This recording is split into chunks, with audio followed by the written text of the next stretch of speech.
Oh, baby, I feel like I got hit by a 2x4. Can't even speak. Where? Yeah. What is it? 26 will be out 5786, Wednesday, May 13th. 138 days. We're doing this shit. No one really knows for sure other than Ella different Ella King. Chaim. But this is the bizarre with it.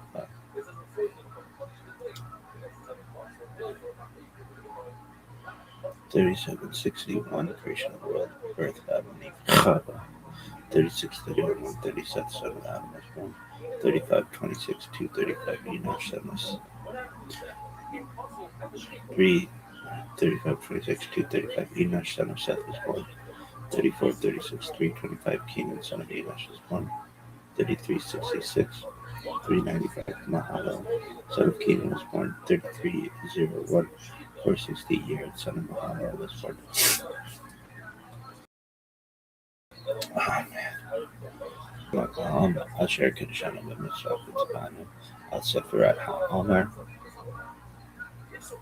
Blessed be Hashem, our God, King of the universe, who sanctified us with his commandments, commanded us concerning the kind of Omer.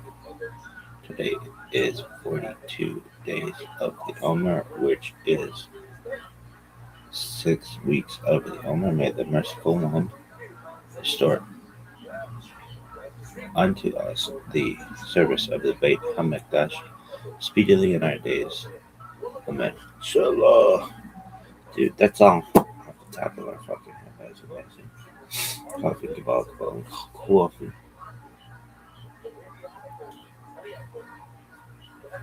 Alright, we may be playing some scrambled in this bitch.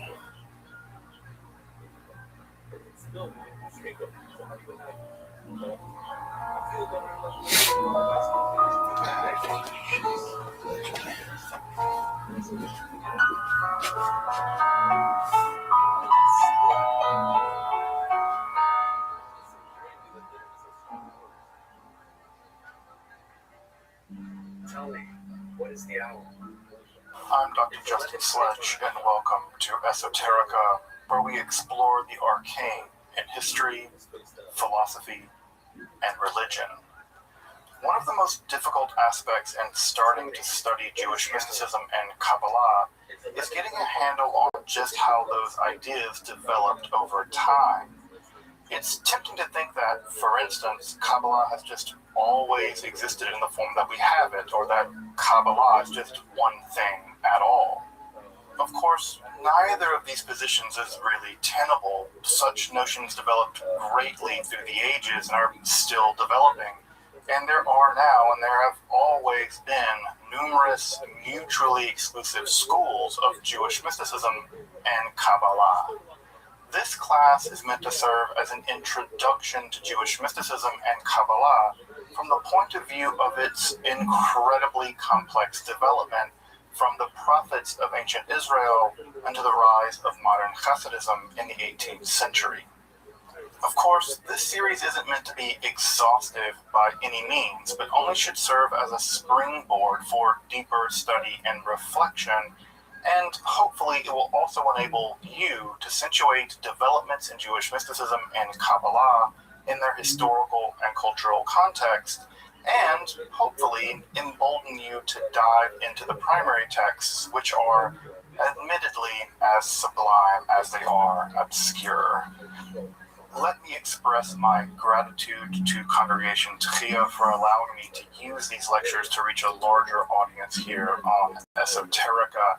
If you want, you can find the entire series under the playlist Entering the Garden, an Introduction to Jewish Mysticism and Kabbalah.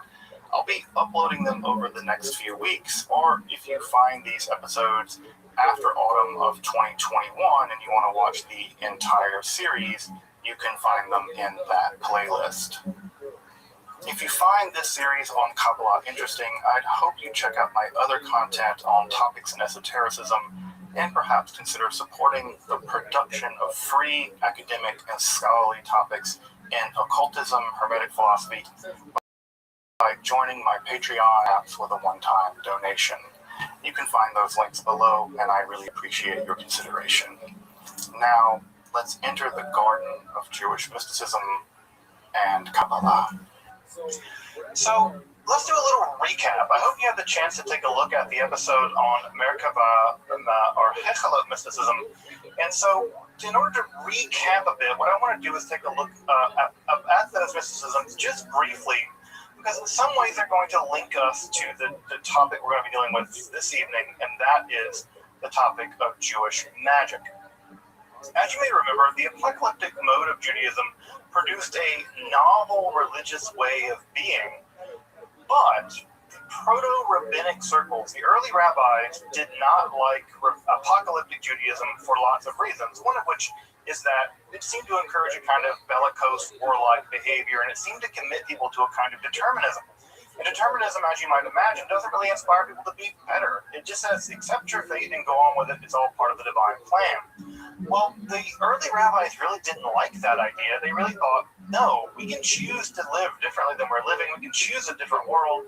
And that emphasis on choice and moral responsibility on the part of the rabbis really tilted rabbinical Judaism away from, although not completely away from, many of the central tenets of apocalyptic Judaism. Now, what does emerge in the world of apocalyptic Judaism is a new kind of mysticism that, ironically enough, does actually prove to be popular, at least with some rabbis.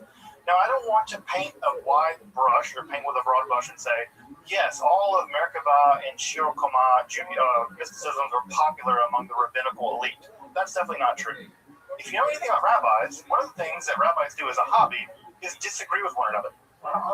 Though there's just no evidence to say that the rabbis were terribly interested in all practicing these forms of mysticism. And just to parse those out a bit, as to maybe jog your memory, the Hechalot or Merkava literature or mysticism is a form of mysticism in which the mystic descends into the divine palaces, and they have to bypass all kinds of angelic guardians, and they have to give them passcodes, and they have to give them secret handshakes and decoder rings, and not really decoder rings, but all this kind of weird stuff. And by doing that, they eventually descend through the various palaces of God and ultimately arrive with what we would now call a beatific vision, which is to say they are allowed to gaze upon the throne of God.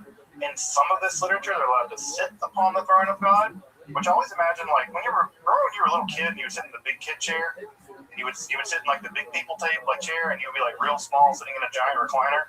I kind of always imagine that's what it's like to sit in the throne of God. It's like a really worn out, like, recliner that's super comfortable that your like granddad sat in for 50 years. That's what I imagine to be the throne of God. So you can sit in the throne of God, and sometimes you can be transformed into an angel. Why you want to do that, I don't know, but you could, right? And Enoch, of course, is a quintessential version of someone who, according to one of the books of Enoch, is transformed into an angel. Alternatively, you could do the nerd option, and the nerd option is math. And the nerd option includes gazing upon the divine body and measuring it, right? And you measure it in this parasang Persian unit of 3.5 miles, and you're allowed to learn the secret names of all the different parts of God's body. His left eyebrow and right eyebrow and left ear and right ear and all these things. And you're allowed to measure the parts of the divine body. And these numbers may have been something like a meditative technique, although we really don't know. It's a very bizarre form of literature, very strange form of mysticism. Although I will say, as I pointed out last time, that Maimonides actually might be arguing against the Merkava Shior Koma literature in the Guide to the Plex. That might be the target, at least, of some of his analysis in the Guide to the Plex. Which, by the way, just to drive that point home, if that's the case, and I think Menachem Kellner makes a really great case that it is, that means the greatest work in all of the history of Jewish philosophy is a response to a form of Jewish mysticism, right? It's downstream. It's a reaction. And I think that can't be underestimated and underplayed. I think that's incredibly important if it's true, and I happen to believe that it's true, at least to some degree. The other form of literature that we talked about, or mysticism, is what is called the Sartora mysticism, the prince of the Torah. And this is a para-rabbinic. We think that these guys may have been in rabbinic circles, maybe on the outside of rabbinic circles, not quite the inner core, but maybe kind of the hipsters outside smoking cigarettes in the dive bar where the rabbis hung out. These guys wanted to summon a kind of angel called the Sar Torah, the Prince of the Torah. And this angel would teach them rabbinic lore, laws, and secrets very rapidly. I don't know, this is like the person that comes to you the day of the exam, who's a C student, and asks if they can see your notes, and they try to download all your notes the day before the exam, right? It's like, they're that guy. And so what do? They have to go before the rabbinical elites, and they have to figure all this stuff out. They're like, oh, might as well summon an angel. And one can hope that the angel will help them with their rabbi test or their calculus test.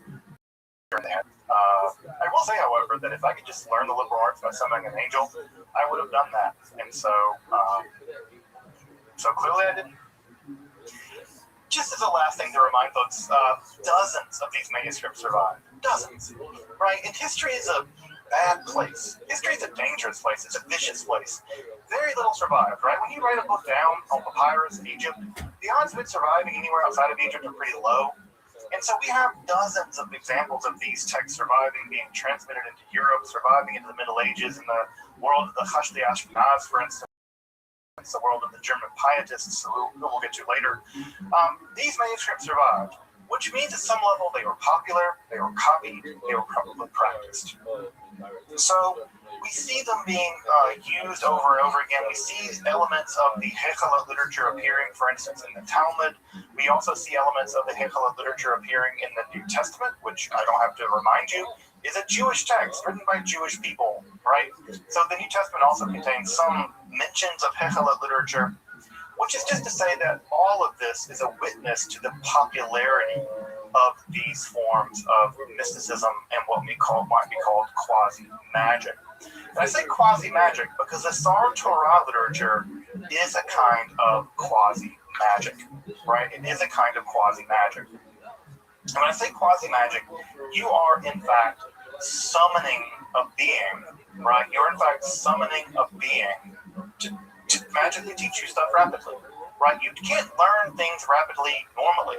You have to download them somehow, right? Almost like putting a jack in your head and like downloading the information. The Sar Torah somehow has the ability to do that for you. So this is a bit of a recap that gets us up to speed and links for us at some level the distinction between Merkavah mysticism, where you descend in the chariot, to the Sar Torah literature in which you're bringing down an angel. And that bridges the gap for us at some level between mysticism and magic. And those two things are where we're going to move tonight. We're going to move in the direction of Jewish magic. So just 1 second, I'm getting a bunch of emails, which tells me that there might be something amiss. So let me see, just check those real fast before we jump right in. So I want to make sure that I'm not missing something in the wrong room or whatever. So 1 second, folks. Sorry again. No, okay, we're good, great. I just want to hear like 5 emails go off all of a sudden randomly. It's better just to check and make sure I'm not in the wrong room or some other kind of mistake. All right, folks, let's turn to Jewish magic.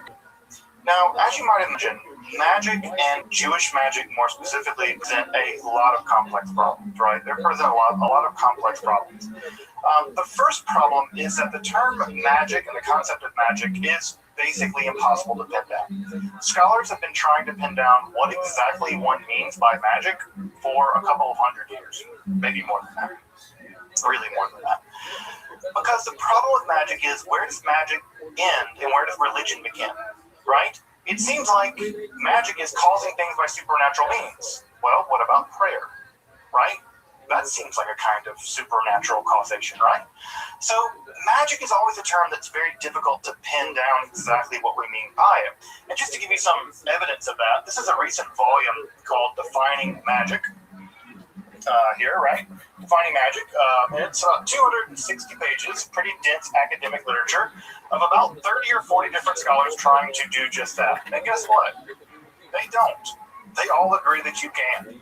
So scholars even today are throwing ink trying to figure out what exactly magic is, and it's a difficult task. Now, what I'm going to say, right, is for the first lecture at least, I'm just going to mean magic to mean any illicit supernatural practice, right? Any illicit supernatural practice. Now, why do I say illicit? Because magic in history has almost always been used as a way of othering someone else's practices. So, for instance, when the Greeks decided that they did religion, they othered the Persians. And they said, the Magi, they do weird Persian religion, right? We do real religion, but those Persians do magic, right? They are magickers. So, right, ditto, right, with the witches, right? When the Catholic Church did miracles, the Catholic Church said, yeah, we do miracles. Well, what do witches do? Oh, they do magic. They do witchcraft. So you can see here, right, that the lines we draw about what's magic and what's not, what's a miracle and what's not, what's sorcery and what's legitimate religion, the line has less to do with what you're doing. It has more to do with who's in control and who gets to decide what's allowed and what's not. So magic, in this case, is almost always an other term. It's always used other gods, the bad people, the women, the Persians, the Jews, whatever. So it's an othering term. So when I use it here, right, I want to be clear about two things. One, I'm using it in a very circumspect way. And two, now, in the 20th and 21st century, magic is an important part of their spiritual life. Modern day Wicca, modern day people who practice magic as part of their reality is a fundamentally different kind of thing than what I'm talking about tonight. So I just want to say that what I'm doing here is putting magic in a very specific, circumspect way in order to elucidate how it's operated within Judaism over the course of several millennia. I am not offering a end-all, be-all definition of magic because you can't. You can't. It's much more problematic than that. Secondly, Jewish magic is a mess because it seems like a contradiction in terms. Why? Well, if the authorities determine what's in and what's out, what's licit and what's illicit, well, the problem here is, what does the Torah say about these practices? Well, the Torah is really weird about this. Now, I know that you probably have in your mind the idea that the Torah condemns magic. And the answer to that is, it depends on what you mean by magic. So the most extensive condemnation that we see in the Torah of what we would now consider something like magic is actually probably in Deuteronomy 18. Now there are lots of other places in the Hebrew Bible where magic or something like magic is condemned. There are practices or really people that do certain kinds of things that are condemned. But you'll see here, right? Now I've left the technical terms in the original Hebrew transliterated here. So it reads in Deuteronomy 18, there won't be found among you one who passes his son and daughter through the fire. This is probably an indigenous Canaanite practice. A kosim of kosamim, a me'onin, a menachesh, a mechashef, and a chover of chever, and one who asks of an ov or a yedoni, and the one who seeks the dead, dorish mate, right? Now, what you see here, right, is that I've maintained all those Hebrew words in their transliterated form. Why? Because we don't know what any of them are, really. We don't know what any of them are. All right? A me'onin might have to do with someone who divines things, tells the future through clouds, right? The Hebrew word anan does mean cloud. So maybe it's one who clouds stuff, right? But what they do, we have no idea. A mechashef, right? This might come from the word, for snake, right? A nachash, right? This might come from someone who divines things from snakes, but again, we don't know. A Baal and a Yedoni, again, we don't know. And not only do we not know, how do we know that? They debated about what these words meant. You don't debate about what words mean if everyone already knows what they mean. You debate about them when you don't know what they are. And so what we see, for instance, in Tractate Sanhedrin and the Babylonian Talmud is a very elaborate debate about what's allowed and what's not. What's supernatural causation that's allowed and what's supernatural causation which is forbidden. Now, of course, the most famous combination in the Hebrew Bible is found in the book of Exodus, and that line, and I have to say, that line cost the lives, I would say, of thousands, tens of thousands of people in the Middle Ages and the early modern period, specifically women. This famous line reads, female magic doing person, don't let them live. Right? That's literally, and of course you probably know it more famously in the King James Bible translation, "For not a witch to live." Right? That tens of thousands of women to their death in the early modern period during the witch hunts. We think that number is somewhere between 40 and 60,000 people, mostly women, were executed during the witch hunts. And that line, justified, they lean heavily on that line. Right? Because it's so brief and so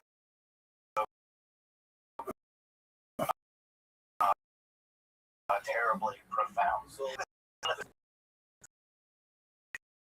Women. We do see other texts like Deuteronomy, you can see it there, both female and users, but the line in Exodus is. So at any rate, what do we do with this right? That you can't let witches or female sorcerers or whatever live. Well, you can contrast it with other sections of the Hebrew Bible at home with supernatural causation. The two most famous examples are divination. You're perfectly allowed to use divination in the Hebrew Bible. You just have to use a specific form of divination. This is to say the breastplate of the high priest has a device in it called the Urim and the Thummim, right? This is some kind of device, although exactly how it worked, we don't know. Speculation about this in the Talmud.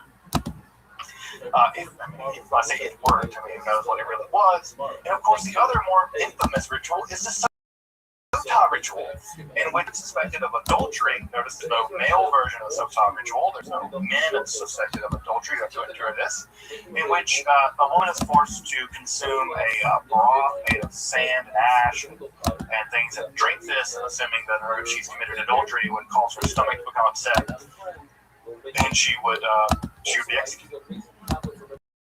So the Sotah ritual, right, is also a form of supernatural to sort out whether or not a woman has committed adultery.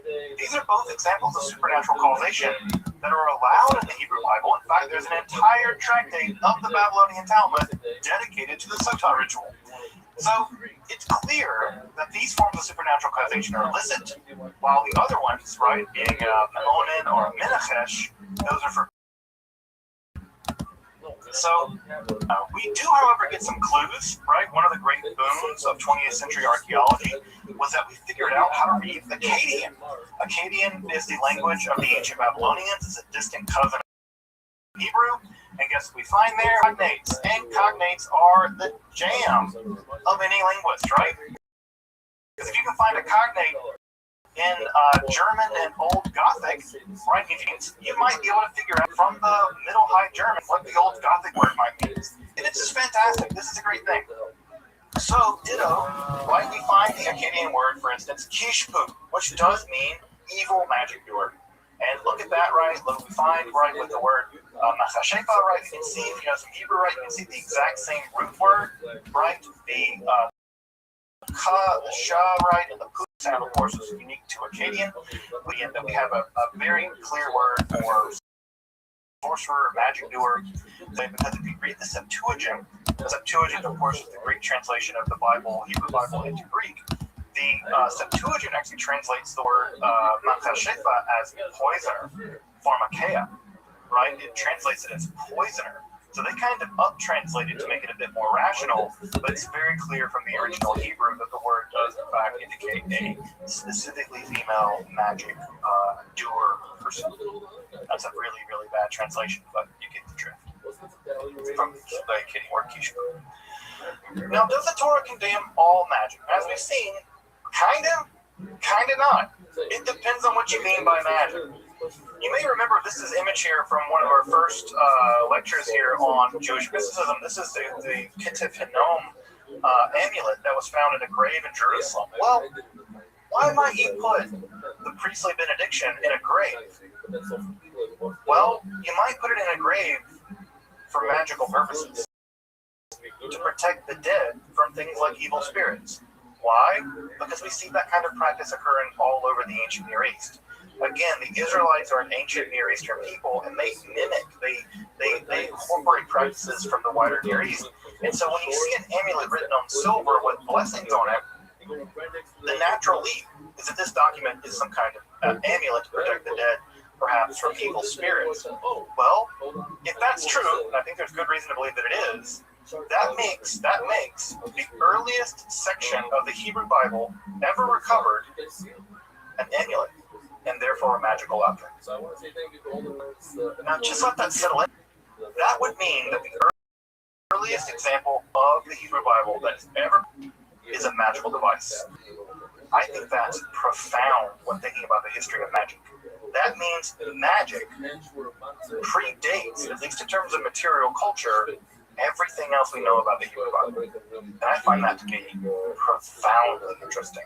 Right? Profoundly interesting. Now, does that mean that the people that put those amulets in those tombs were allowed to do that? Does that mean that they were operating within the normal limits of what was acceptable at the time? No. We have no idea. What we do have is the material history, and we have to deal with it as such.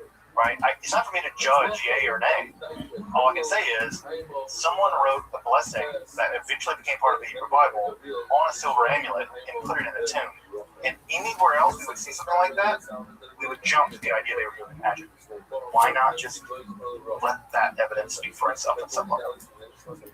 So it's clear, right, that what the Hebrew Bible is worried about, what the Israelites are worried to condemn magic, is less practices. They're worried about differentiating themselves from their neighbors, right? These people do this, we don't do that, right? These people do this, we don't do that either, right? These people do these practices, and we don't want those kinds of people in our community.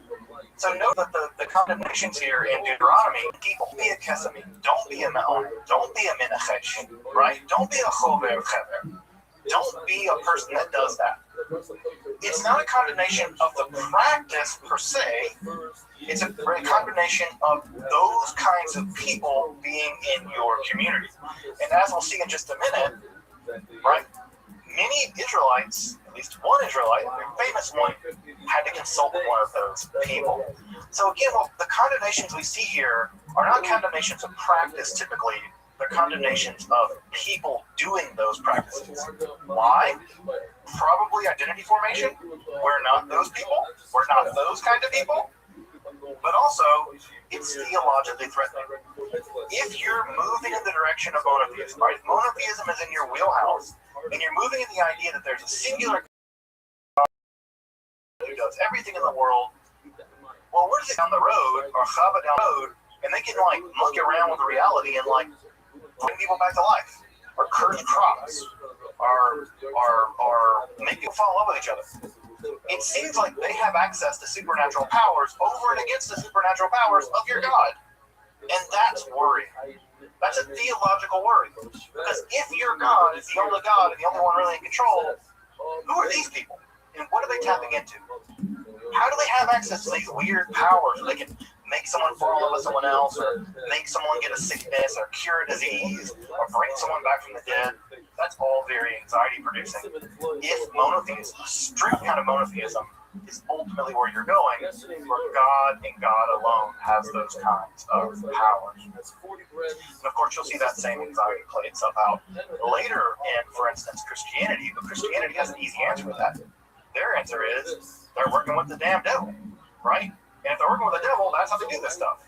The Israelites, at least the Israelites, once they've adopted monotheism, don't have that answer, right? And so this is a much more complicated problem for them, at least at this point, prior to the apocalyptic. Then later on, fallen angels and teaching all kinds of bad stuff, as you can see early on in the book of Enoch. The clearest account of magical practice among the Israelites is to be found, of course, in the Hebrew Bible. because where else would it be found? And that account, of course, is to be found in the story of the Ba'alat Ov. You'll notice here, right, that we have that prohibition on consulting an Ov or being an Ov back in Deuteronomy. But here we have a person with a title, Ba'alat Ov. We don't know her name, but we do know her title. She is a mistress of the Ov. Now, Ba'alat is relatively clear. It just means Baal means master, so it's one who has control of something. The word husband in Hebrew, Baal, right, is just the one that's in control.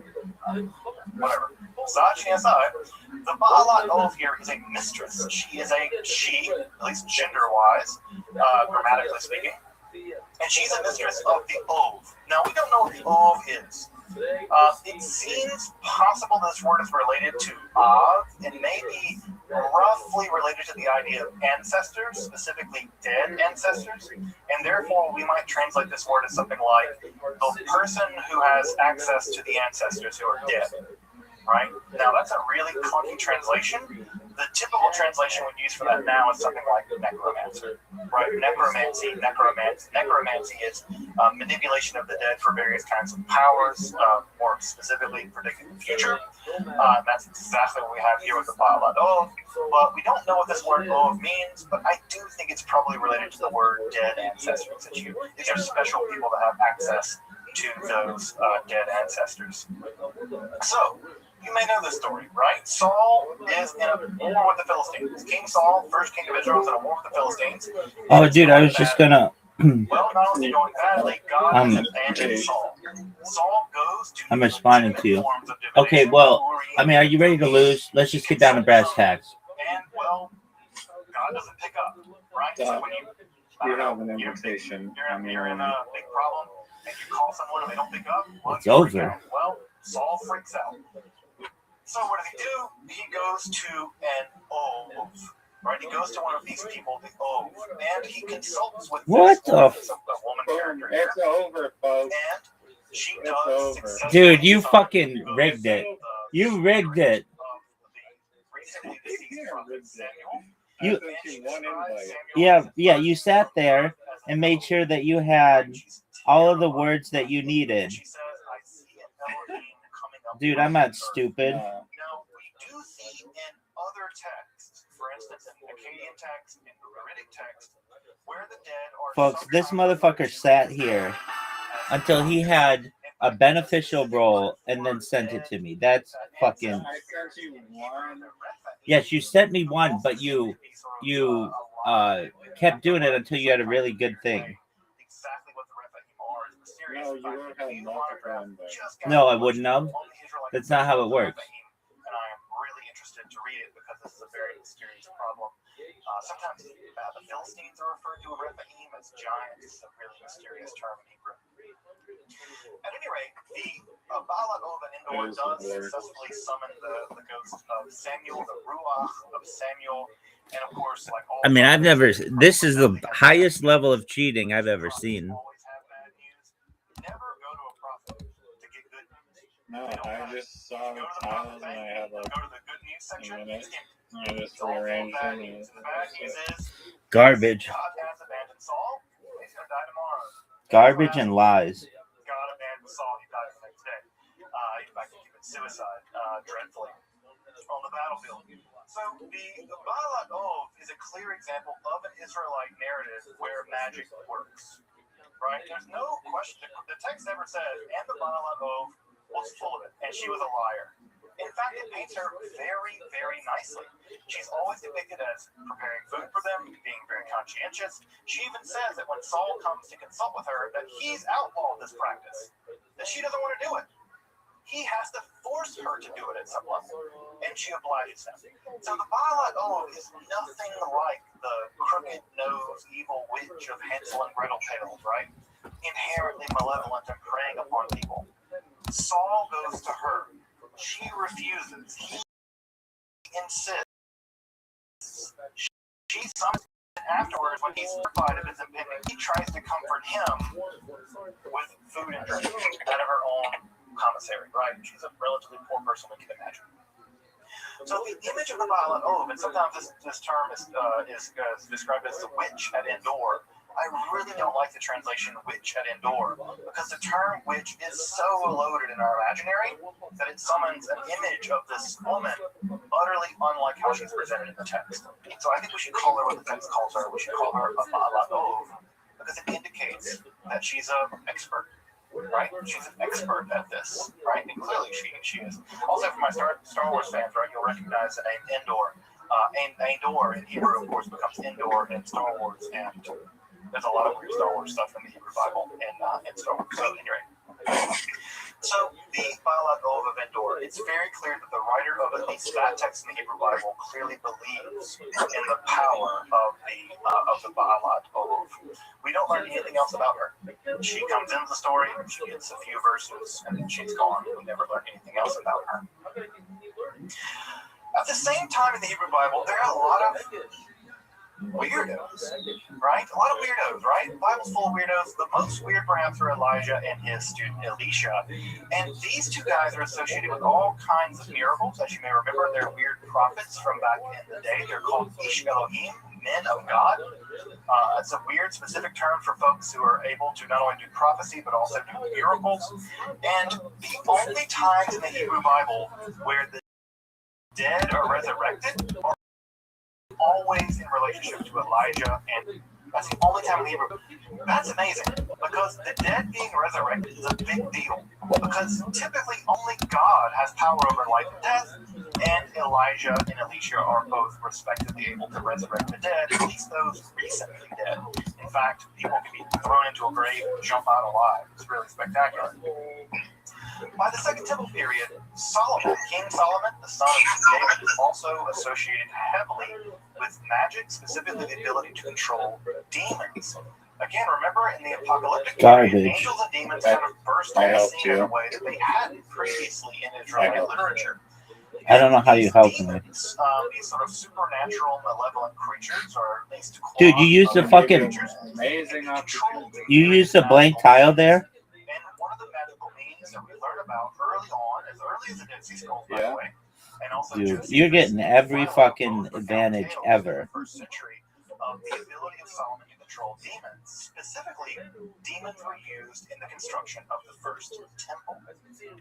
That's interesting and weird, because you have a king of Israel using a bunch of demons to control them, right? Specifically the demon Asmodeus, who's actually a Persian demon, right? Remember that Zoroastrian connection, right? Ashmedai is a Persian deity, a Persian demon, not an Israelite one, but he's imported into Judaism during the process of the Babylonian exile in the Persian period. So Solomon has the ability, at least early on, at least by the Second Temple period, to manipulate demons. And for folks out there who are interested in magic, you probably already know, there's an entire branch in the Western magical tradition called Solomonic magic that carries this idea forward to this day. There are people out there to this day practicing variations of Solomonic magic that survived all the way back from the Second Temple period, that have survived into the Middle Ages until now. I won't say that they're exactly contiguous, but there's at least a tradition of Solomon as having the ability to control demons, specifically in the construction of the first temple. Now, that story doesn't occur at all in the Hebrew Bible. There's no evidence there in the Hebrew Bible, but it does begin to occur around the period of the Second Temple period, in the apocalyptic period. And we see it again as early as things like the Dead Sea Scrolls, where there is an exorcistic psalm attributed to Solomon who can do some demon wrangling. Would you go to a demon rodeo? I would go to a demon rodeo. All right. The other place, right, where we also see is in the Galilee. The Galilee in the first temple, in the Second Temple period, was kind of jumping, hopping with weird dudes who could do miracles. You may know Choni the Circle Maker, right? Who is famous. I think it's my partner, Rabbi Alana Alpert's favorite rabbi of all time is Choni the Circle Maker, who we have the great privilege of davening at his kever, his tomb in the Galilee. Choni, as you may know, is famous for forcing God to make it rain, but not make it rain a lot, right? Choni said, I'm going to stand in this circle, and I'm going to stand here until God makes it rain. Eventually, God made it rain, but God punished Choni, made it a torrent. And Choni said, That's too hard, God. Turn it down a notch. And God turned it down a notch and made it rain normally, and Choni left his circle. This almost led to the excommunication of Choni, because the idea here was that Choni was using powers to manipulate God. Oh, fuck that. That's the thing. How cool is that? Of course, the other guy that we know from this time period. What's up with this word helper bullshit? His name is Josh, Yeshua, Nazareth, better known as Jesus. Although I think calling him Josh is fine with him. Dog, you fucking sat there and set me up. You straight up set me up. You may have sent me one invitation, but you kept scrolling through until you had favorable tiles. And that's obvious. That's not how it works. That's how you made it work. The majority of the miracles that he did involve exorcism. Oh, look at this. Okay, tell me this is rigged. Tell me this is rigged, sir. I'm telling you it's rigged. That's another bingo for you. Look at this. Second bingo of the round.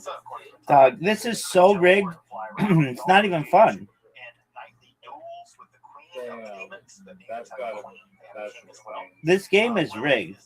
No congrats on any of the bingos. Fuck no, man. I'm getting rigged here. This is rigged. I'm getting rigged here. This shit is bullshit. Of course, we should also mention Alright. I'm sorry.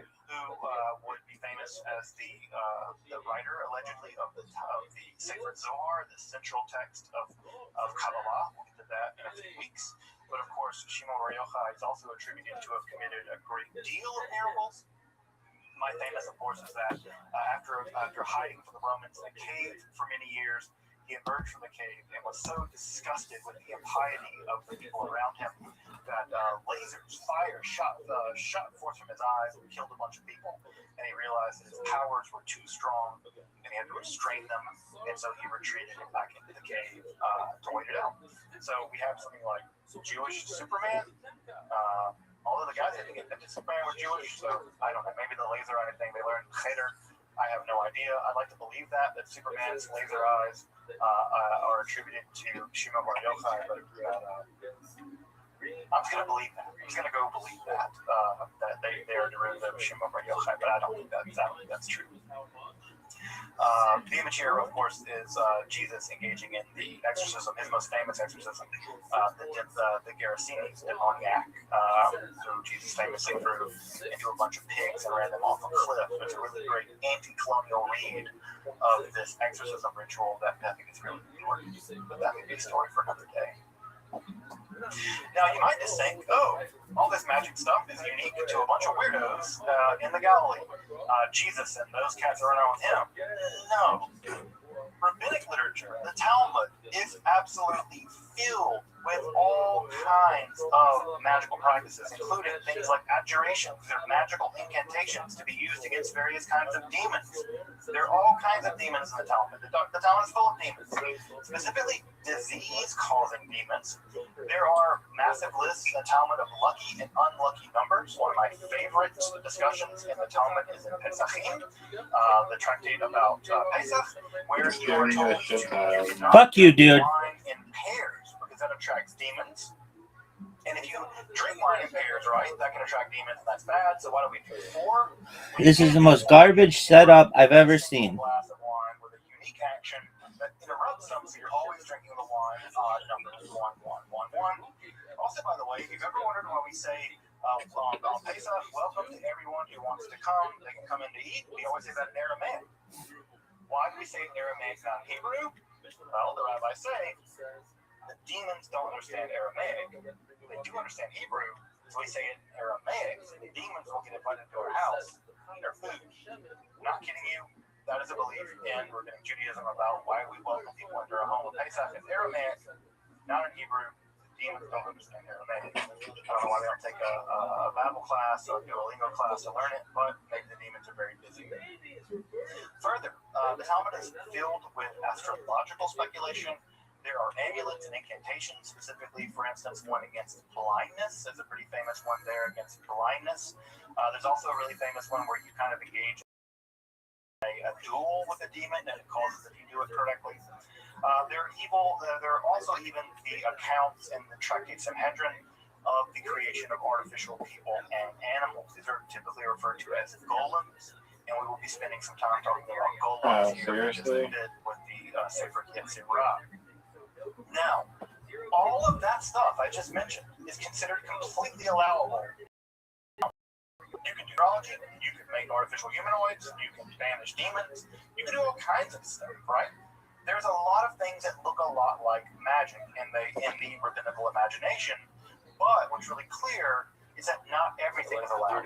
For instance, we read in Pirkei Avot in the Mishnah, right? The more flesh, the more worms, the more possessions, the more worries, the more women, the more witchcraft, the more maidservants, the more uncouthness, and the more servants, the more theft. It's a famous line from Pirkei Avot. Again, the more women or the more wives, the more witchcraft. Of course, this is clearly misogynistic, but we also see here there's still a combination of witchcraft, right? Again, linked with women. Again, what we have here, right?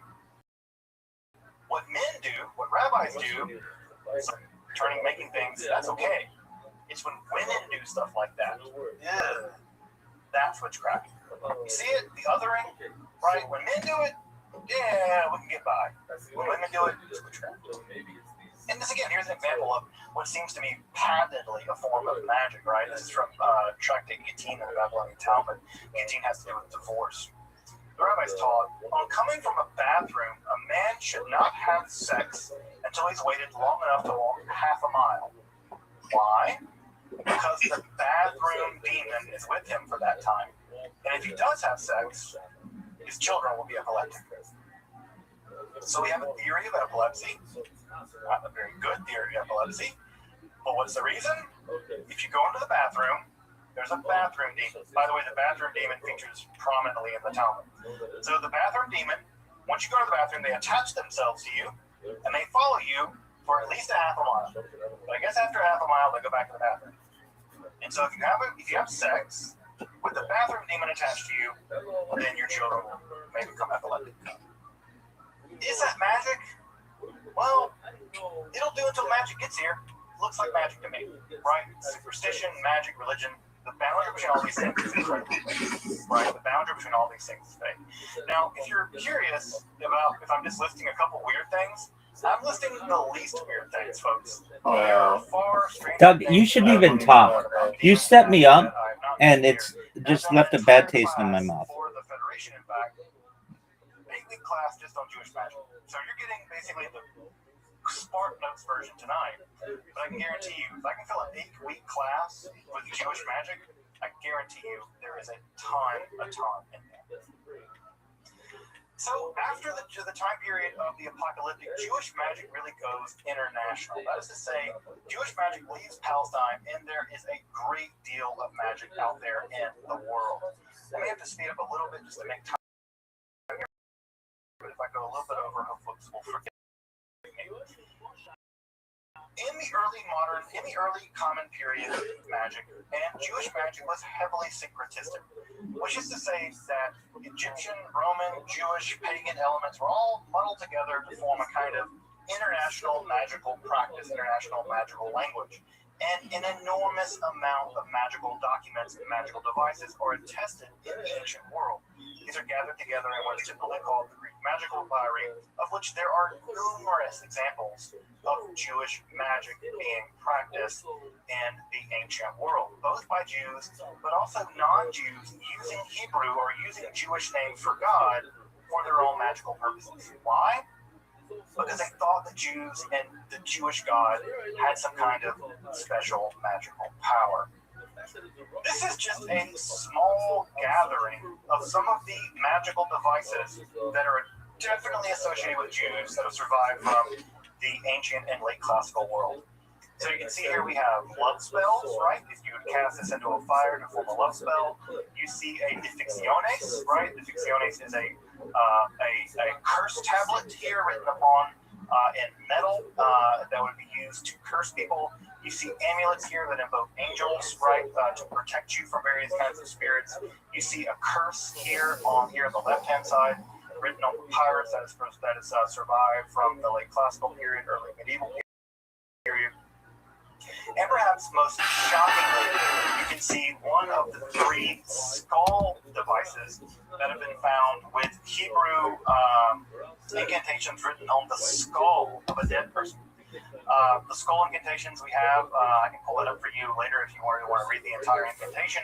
But 3 of these skull incantations have been found throughout the ancient late classical world. And these skull incantations are something that most Jews would be shocked by. The touching of a dead body to do anything at all is completely unimaginable. The use of a skull to write an incantation on to harness some kind of magical powers would fill many, many ancient Jews with shock and disgust. And yet, there's no denying that all these forms of magic were being practiced by Jews in the ancient world. And I say all of these practices, if you look at Roman, Greek, Egyptian, other practices in the ancient world, you will find the exact same forms of magic being practiced by them. Lead tablets, magical amulets. The skull thing is kind of weird, but magic love spells, right? In fact, you cast this into a fire, and it says, if as this burns, may the heart of Rachel burn for me. We even have Rachel's name written on there. We don't know who Rachel it was, but some Rachel. Think of Rachel, any Rachel. But also we have named people here in this curse as well. So, needless to say, right? On the screen, people say Jews don't practice magic. And again, this is just what survived. If this one survived, you can imagine how much there was. You can imagine there must have been a ton of this going on.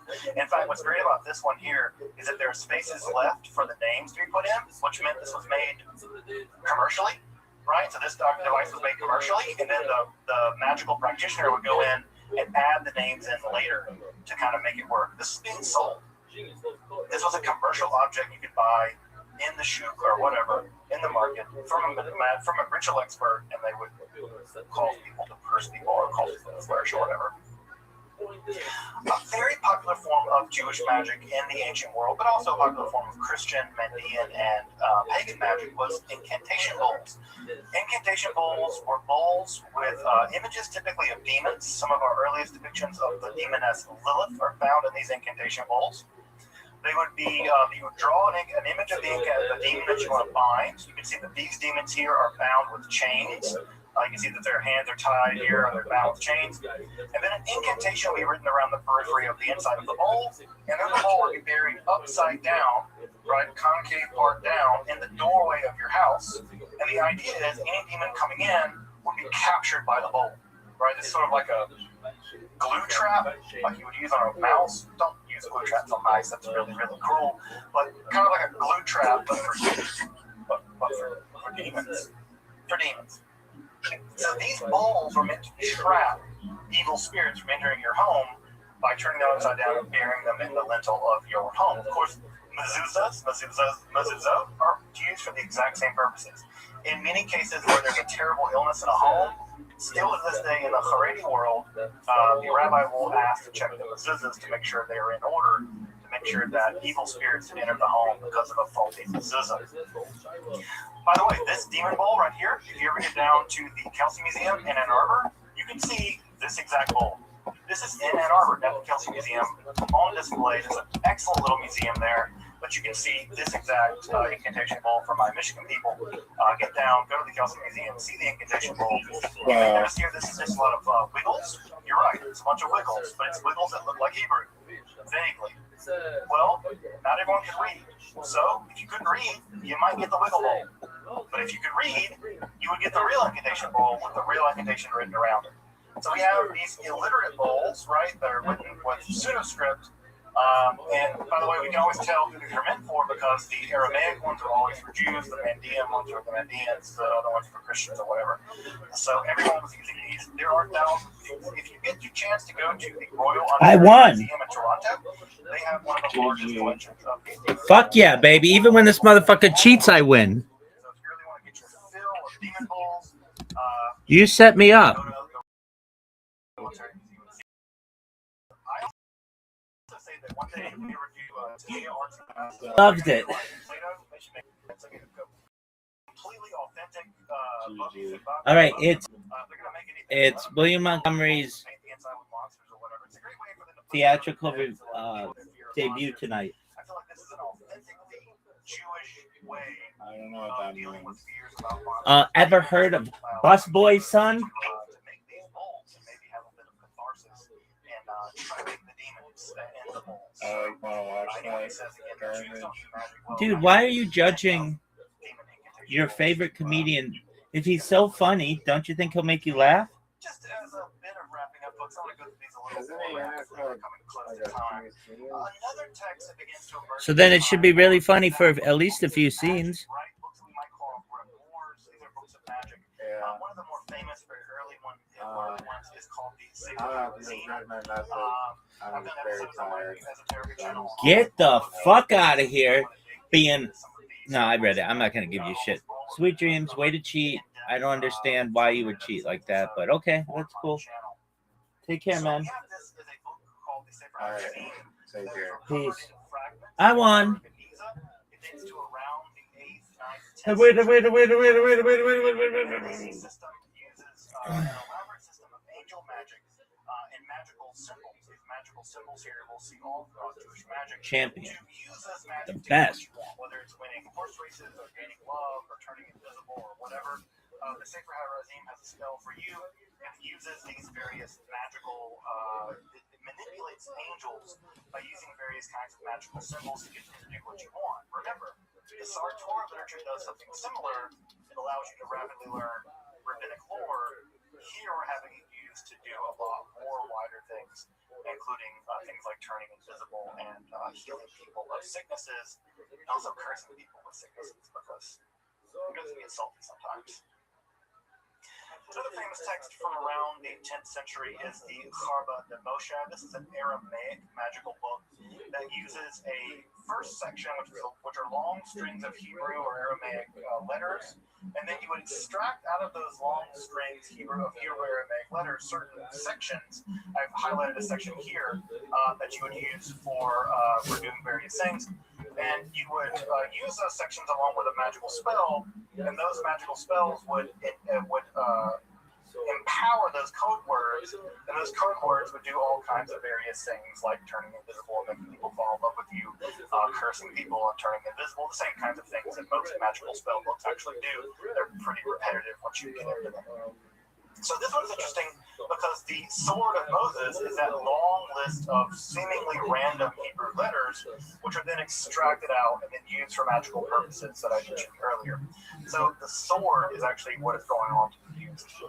Some of these magical words also show up later in Christian magical texts, which means that Christians were so interested in Jewish magic that they had the Jews translate some of it for them so that they could use the magical power as well, and then convict the Jews of witchcraft and kill them. But hey, history, dangerous place. Other famous texts, right, are the Sefer HaYashar and the Sefer HaMalbush. The Sefer HaYashar is a text of astrological Jewish magic that tells you how specifically to do magical on certain kinds of days so that you can focus your magical power using astrology. Again, anyone who says that ancient Jews don't do astrology, well, again, we got some text for you to deal with. Of course they did. Everyone did astrology. So we have a magical text that uses magic, angel magic and astrology to manipulate various forces in the cosmos to accomplish various ends. And of course we have the Sefer HaMalbush, which allows one to make a special kind of cloak or garment inscribed upon with various magical names of God that allow you to do all kinds of things. For instance, summon an invisible army. Doesn't want to set a nation army, whatever, right? You're Jack White, quote, by Miles Bavarian, right? But you can use the Sefer, the Malbush, the garment, to do all kinds of magical things, and you write upon this garment with various kinds of magical names of God, and you fast and this sort of things as well in order to enact the magical power. I picked this image up, by the way, FYI, because this is an image of a Jew from the Middle Ages, and notice he's also forced to wear a yellow device, but notice it's a yellow circle as opposed to a yellow star. So I just find this image interesting because he's forced to wear a identifying marker, but but it's not the star of later periods, it's the circle. This is also in Germany, a sort of horrifying harbinger of things to come. Perhaps the most famous book of Jewish magic in history is the Sefer Raziel HaMalach, the book of the angel Raziel. Raziel, of course, is a name that means the secrets of God. This is actually a collection of various books, including the Sefer HaMalach. It's still printed to this day. In fact, I have a copy right behind me. This book is actually printed in very, very tiny little editions, so you can carry it around in your house or put it in your car. And even the book itself is said to have magical powers, even to this day. You're looking at an image here of some magical angelic script from the Sefer Raziel. These devices are meant to allow you either kamayot or amulets, which guarantee you various things like success or defense from magical evil powers. So again, here we have magical devices, and these magical symbols, by the way, date back all the way, some of them all the way to the Greek magical papyri of the first centuries of the Common Era. So this is a 2,000-year-long process of the practice of Jewish magic. This famous edition was printed in 1701 in Amsterdam, but like I said, it continues to be printed all the way to this day. In fact, I have an entire copy printed on one piece of microfilm, because the idea is as long as you have a copy of the book, even if it's just on microfilm, then the book still has magical power. Then I have an entire copy on microfilm downstairs with the Sfarim. So this book, the Sefer Raziel HaMalach, is said to have power even just having it. In fact, I have several copies lying around. And so here again, we can see these magical images, and this idea of this magical script continues to be used all the way down to this day in modern occultism. It occurred most famously, of course, in the 1530s edition of Cornelius Agrippa's 3 books of occult philosophy, and it continues to be reprinted in modern books of witchcraft. Modern witches continue to use these magical images all the way down to this day. Jewish magic is alive and well. If you go into Haredi bookstores, you will find books on kamayot, books on amulets, books on magical psalms to recite for various magical powers. You can find all kinds of books in the most extremely orthodox communities you want to go. I go into Brooklyn and Borough Park. I go into the very, very extreme Orthodox Jewish bookstores because I can blend in. I go in their bookstores and I look at the shelves and I find books of magic. There are books of magic about how to make amulets, books of astrology, Sefer Mazalot. In the Haredi world, Jewish magic is alive and well today. New books are being written on Jewish magic, and those books are being practiced all the way down to now. It also survives in the liberal Jewish world, for instance, in the Kohenet movement. The Kohenet movement, as you may know, is a revivalist, sort of quasi-pagan Jewish revivalist movement that wants to resurrect the idea of a Jewish priestesshood, and magical practices in that world are also incredibly popular. And so in that world, in the most sort of radical left-wing Jewish world, magic is also being practiced. So we have the most radical left-wing world of Jewish practice, magical practice happening over there at the Isabella Freeman Center, right, all the way to B'nai B'rach, where they are publishing books of magic, Jewish magic in the Haredi world. Jewish magic's alive and well, folks. It never went away. It's always been there, right? It's always been there. How do we know? Because the Bible has to condemn it. Condemnations are always proof of practice. It was being practiced by Israelites. That's why they condemned it. Well, it didn't work. The prohibition almost certainly made sure that it would continue to be practiced. It's been practiced all through time. The earliest part of the Hebrew Bible we have is probably a magical amulet. We have evidence of Jewish magic reaching back to extreme antiquity, to the very beginning of the Israelites. We have evidence of it being practiced in the Haredi Black Hat world and in the leftist Jewish world of the Kohenet movement. Jewish magic has always been here. It is here, and it will endure. It will no doubt endure. I have some recommendations if you want to learn more about Jewish magic, especially ancient Jewish magic. There are some of these great books by Bohak and Hariri. The Hariri text, by the way, is published by Wayne State Publishers, so shout out to Wayne State Publishing here just down the street from me. So if you want to take a look at those books, I can't say they're terribly inexpensive, but they're really high quality scholarship. And if you want to learn more about the history of Jewish magic up until the rise of the Kabbalah, those are both excellent texts to consult. Welcome back, and thank you for joining me as I explore the garden that is Jewish mysticism and Kabbalah. Again, if you'd like to support my work of providing accessible, free, and scholarly content on topics like Kabbalah, alchemy, and the occult, along with magic, hermetic philosophy, consider supporting my work on Patreon, or perhaps with a one-time donation. You can find those links below.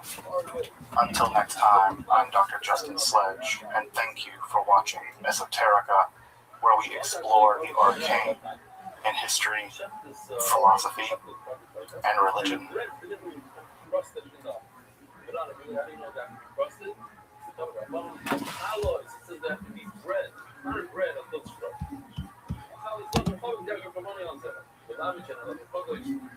My family, my boys, they love my younger boy. But they make my wife put the collar on the left. They need to.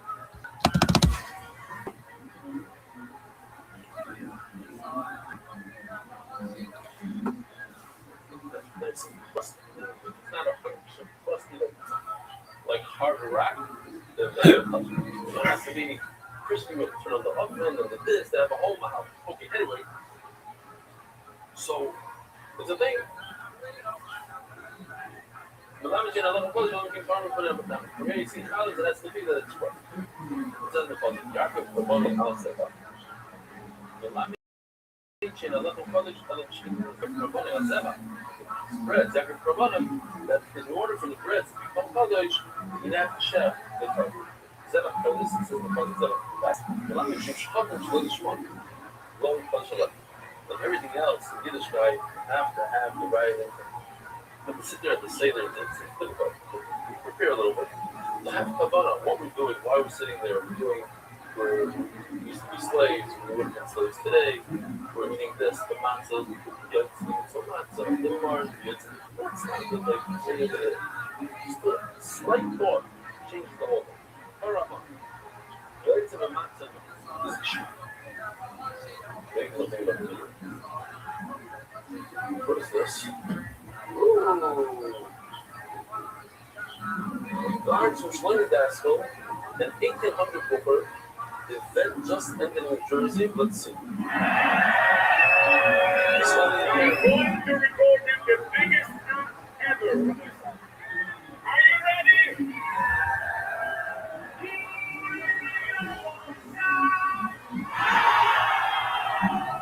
That was good. That was good. Playing very good. Shkoya, for a little share, I got this.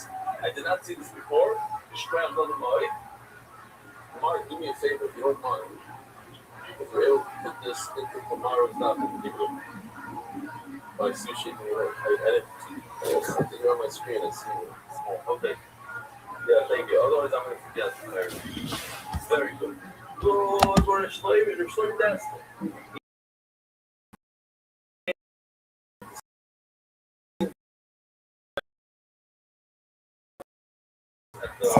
At our telephone here we go.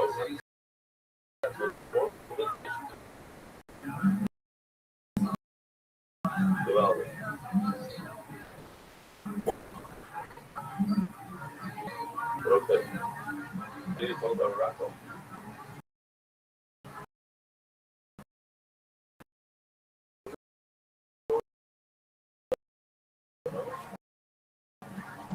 Rocco. Podcast by night, day. Hey, what's up, brother?